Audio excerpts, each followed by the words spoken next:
ग्राहकों को ईएमआई के बोझ से थोड़ी राहत मिल सकती है। बैंकों ने कर्ज सस्ता करने के संकेत दिए। अगर महंगाई दर ऐसे ही नीचे बनी रही तो बैंक अपना बेस रेट घटाएंगे। एचडीएफसी बैंक ने अभी से ऐलान कर दिया है कि वो मार्च में बेस रेट में कमी करेगा।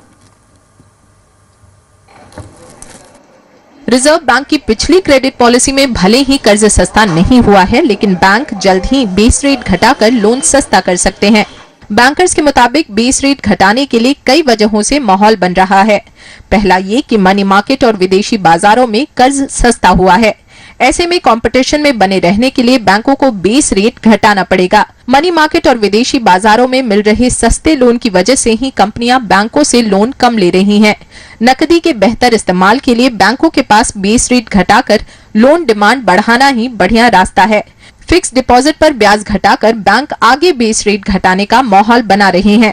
हमने डिपॉजिट रेट घटा दिए तो मार्च में हमारा बेस रेट तो घटेगा ही। वैसे भी अगर आज भी देखें, क्योंकि डिमांड फॉर लोन इतनी ज़्यादा नहीं है, तो वैसे भी car loan, personal loan, housing loan, corporate loan, वैसे ही उनका रेट गिर गया है। फिलहाल देश के ज्यादातर बड़े बैंकों का बेस रेट 10% के आसपास है।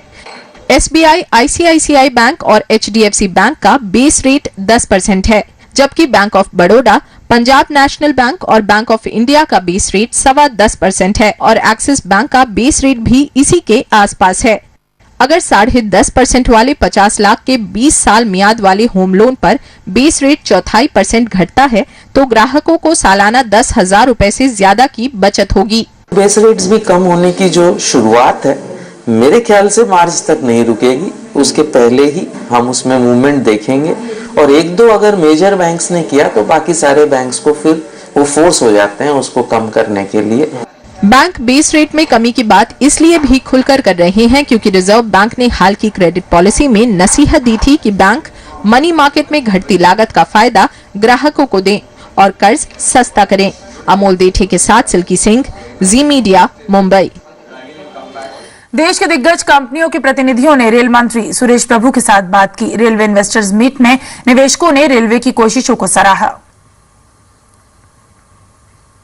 Railway is a very interesting sector, and certainly we are keen and we are closely observing the things which are happening in the railways, and we will be coming forward with the investments and for the projects for the railways. It made both sides aware of the issues that are involved. So I think it was a good beginning. I think there are a few more meetings like this have to happen before I think it is clear how we can move forward from the private sector into investments in the railways or in the metros. कच्चे तेल के दामों में कमी के बाद